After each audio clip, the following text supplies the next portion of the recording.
এখন ক্রাইমের যে সত্য ঘটনাটা শুরু করছি সেটা রাজস্থানের একটা ঘটনা। রাজস্থানের মেহেন্দিপুর নামের একটা জায়গায় একটা বালাজি টেম্পল রয়েছে। বালাজি মানে হনুমানের যে ছোটবেলার রূপ, সেটাকে বালাজি মনে করে ওখানকার লোকজন। একটা প্রসিদ্ধ জাগ্রত হনুমান মন্দির, সেটার নাম বালাজি টেম্পল। আর সেই বালাজি টেম্পল দেখতে অসংখ্য দর্শনার্থীর ভিড় হয় প্রতিদিন। তো সেই যে বালাজি মন্দির, তার পাশেই রয়েছে একটা সুন্দর বড় হোটেল। সেই রকম একটা হোটেলে বেশ কিছু কর্মচারীও রয়েছে। তাদের মধ্যে দুজন কর্মচারী, একজনের নাম সোনু সাইনি, বয়স 26 বছর, আর একজনের নাম গোপাল সাইনি, তার বয়স 24 বছর। দুজনে লম্বা সময় ধরে এই হোটেলটার কর্মচারী। দুজনের মধ্যে খুব বন্ধুত্ব, দুজন পরস্পরকে খুব ভালোবাসে, যেন রক্তের সম্পর্ক। তো সেই হোটেলে দুজন আছে। হঠাৎ করে 2015 মার্চ মাসে প্রথম সপ্তাহে একটা ফ্যামিলি বৃন্দাবন থেকে এসেছিল রাজস্থানে ওই বালাজি টেম্পলে পুজো করার উদ্দেশ্যে। সেই ফ্যামিলিতে একটা মেয়েও ছিল, মেয়েটার নাম ছিল আরতি। পুরো ফ্যামিলি এসেছিল, সবাই ওই হোটেলে একদিন এসেছিল খাবার খেতে। তো যখন খাবার খাচ্ছিল, সোনু রিসেপশনের সিটে বসে ওই মেয়েটাকে দেখছিল। সোনুর খুব পছন্দ হয়। সেই ফ্যামিলিটা সেখান থেকে চলে গেলে সোনু নিজের বন্ধু গোপালকে ব্যাপারটা জানিয়েছিল। গোপাল বলেছিল কোনো ব্যাপার না, আমি এক্ষুনি ওই মেয়েটার ফোন নাম্বার, মেয়েটার কি নাম, সবটা জোগাড় করে এনে তোমাকে বলবো। আমিও চাই, আর আমি খুব চেষ্টা করব যাতে সত্যি সত্যি ওই মেয়েটার সাথে তোমার বিয়ে হয়। সোনু প্রথম দেখাতেই তার ভালো লেগে গেছিল ওই মেয়েটাকে। গোপাল প্রিয় বন্ধু, ছোট ভাইয়ের মতো চেষ্টা শুরু করে দিয়েছিল। সে এবার ওই মেয়েটার কাছে যায়, কথায় কথায় ব্যাপারটা জানায়। মেয়েটা নিজের ফোন নাম্বারটা দিয়েছিল গোপালকে সোনুকে দেওয়ার জন্য। মেয়েটা তার ফ্যামিলি সেখান থেকে চলে গেলেও সোনু সাইনি আর আরতি গুপ্তা দুজনের মধ্যে ফোনে কথা শুরু হয়। লম্বা লম্বা চ্যাটিং শুরু হয় দুজনের মধ্যে, ফোনেই আলাপ, আলাপ থেকে প্রেম হয়ে যায়।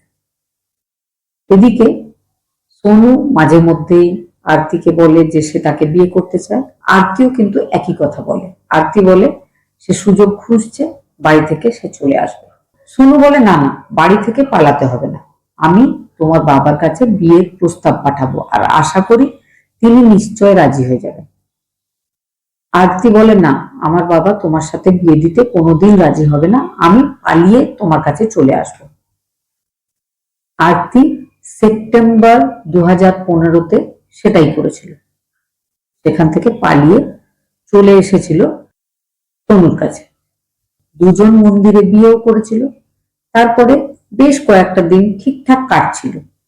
15 সেপ্টেম্বর নিজের হোটেলের কাজ সেরে যখন সোনু নিজের বাড়িতে ফিরেছিল, গিয়ে দেখে দরজা খোলা রয়েছে, কোথাও তার স্ত্রী নেই।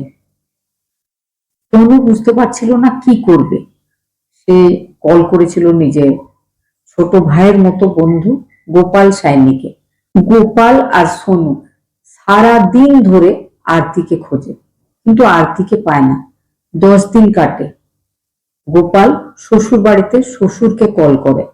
শ্বশুরকে ব্যাপারটা জানানো মাত্র তিনি ভীষণ রেগে গিয়ে বলেন যে তোমার কাছেই তো আমার মেয়ে আমার মান সম্মান নষ্ট করে চলে গেছিল, আর তুমি আমার মেয়েকে কিন্তু যত্ন করে রাখতে পারোনি, নিশ্চয় তুমি আমার মেয়েকে মেরে ফেলেছো। আমি পুলিশ স্টেশনে গিয়ে তোমার নামে এফআইআর করব। সোনু কিন্তু পুলিশের ভয়ে পুলিশের কাছে যায় না, নিজের স্ত্রীর মিসিং কমপ্লেনও করে না। 25 সেপ্টেম্বর 2015 সোনুর শ্বশুর মশাই পুলিশ স্টেশনে গিয়ে সোনু আর গোপাল তাদের দুজনের নামে এফআইআর করেছিল। তাতে লেখা হয়েছিল যে ওনার মেয়ের কিডন্যাপিং বা হয়তো কিডন্যাপিং এর পরে মার্ডার করেছে গোপাল আর সোনু। 5 অক্টোবর 2015 একটা মেয়ের ডেড বডি পাওয়া যায় বৃন্দাবনের সেই এলাকায় যেখানে আরতি গুপ্তার বাড়ি। পুলিশ জানতো যে আরতি গুপ্তা নিখোঁজ হয়েছে। আরতির বাবাকে ডেকে পাঠানো হয়। তিনি দেখে কান্নায় ভেঙে পড়েন। তিনি বলেছিলেন ওটাই তার মেয়ে। পুলিশ তাদের দুজনকে অ্যারেস্ট করেছিল। অ্যারেস্ট করার পর শুরু হয়েছিল টর্চার। এতটাই টর্চার করা হয়েছিল, তারা অনেক বোঝানোর চেষ্টা করলেও যখন পুলিশ কিচ্ছু বোঝেনি, তারা বলেছিল যে হ্যাঁ, তারাই মেরে ফেলেছে আরতিকে। তাদেরকে কোর্টে তোলা হয়, তাদের বিচার হয়। লোয়ার কোর্ট থেকে তাদেরকে আজীবন কারাদণ্ডে দণ্ডিত করা হয়।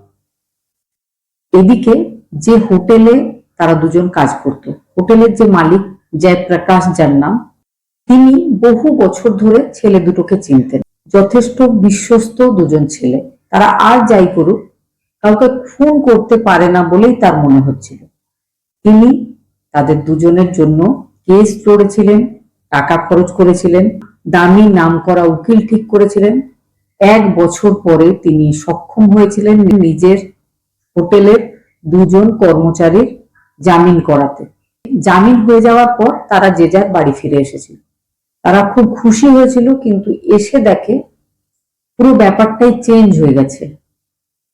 তাদের আশেপাশের কোনো লোকজন আর তাদের ফ্যামিলির সাথে কথা বলে না। তনুর বিবাহযোগ্য দাদা ছিল একজন। শত চেষ্টা করার পরও তার বিয়ে দিতে পারেনি তার বাড়ির লোকজন, কারণ একজন আততায়ী, একজন খুনির বাড়িতে কেউ তাদের মেয়ের বিয়ে দিতে রাজি ছিল না। তাদের একদম ভালো লাগছিল না। তারা আপ্রাণ চেষ্টা করছিল প্রমাণ করার যে তারা কিচ্ছু করেনি, তারা কিছুই জানে না। একজন বুঝতে পারে যে পুলিশ কিন্তু কিচ্ছু করবে না, যা করতে হবে তাদের দুজনকে নিজেই করতে হবে। সেই জন্য তারা ছদ্মবেশে আরতির প্রত্যেকটা আত্মীয়ের সাথে আলাদা আলাদা ভাবে দেখা করে আরতির ব্যাপারে খোঁজ খবর নেয়, কিন্তু তাতেও কোনো কাজ হয় না। এবার একটা একটা করে কিন্তু 6 বছর কেটে গেছে।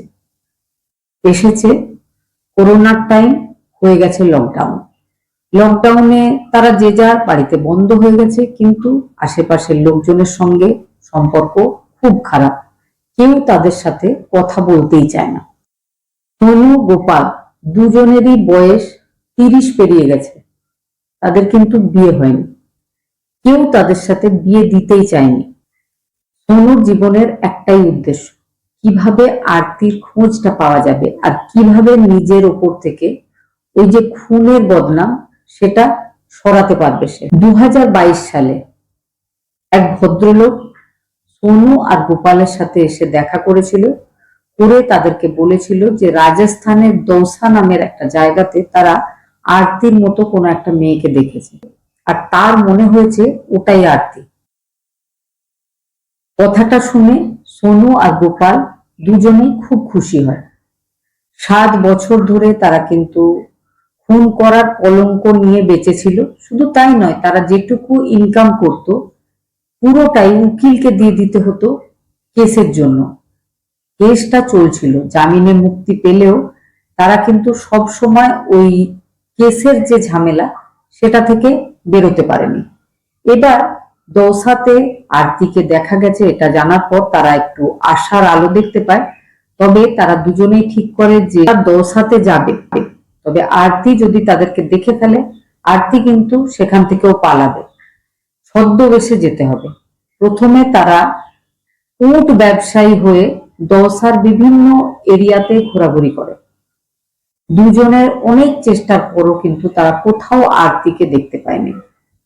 তারপর আবার তারা সবজি বিক্রেতা হয়ে বিভিন্ন পাড়ায় পাড়ায় সবজির ঠেলা নিয়ে যাওয়া শুরু করে। একদিন সত্যি সত্যি তারা দেখেছিল যে আরতি এসেছিল তাদের ঠেলাতে সবজি কিনতে। সবজি বিক্রি করতে গিয়ে যখন দুই বন্ধু আরতি গুপ্তাকে নিজেদের সামনে দেখেছিল, তারা অবাক হয়ে গেছিল। খুব এক্সাইটেড হয়ে গেছিল সোনু। সোনু কিছু বলতে যাচ্ছে উত্তেজিত হয়ে, তার আগেই গোপাল তাকে ইশারায় থামিয়ে দেয়। যে সবজি কিনতে এসেছিল ওই মহিলা, সেটা তাকে দিয়ে দেওয়া হয়। তারপর তারা দুজন সবজির ঠেলা নিয়ে ফিরে গেছিল, সোজা চলে গেছিল পুলিশ স্টেশনে। পুলিশে গিয়ে ব্যাপারটা জানিয়েছিল।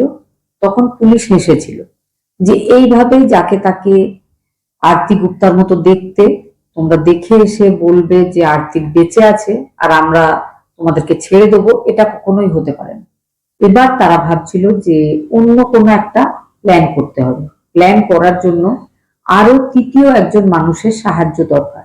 তখন তাদের মনে হয় যে তাদের একজন বন্ধু আছে যে খুব ভালো কথা বলতে পারে, কোনো ভালো অফিসে কাজও করে। তো এই দুজন গিয়ে তার সাথে কথা বলে, বলে আমাদের জন্য একটা ছোট্ট কাজ করতে হবে, একটা প্ল্যানিং করে সেই প্ল্যানিংটা তাকে বলেও দেওয়া হয়।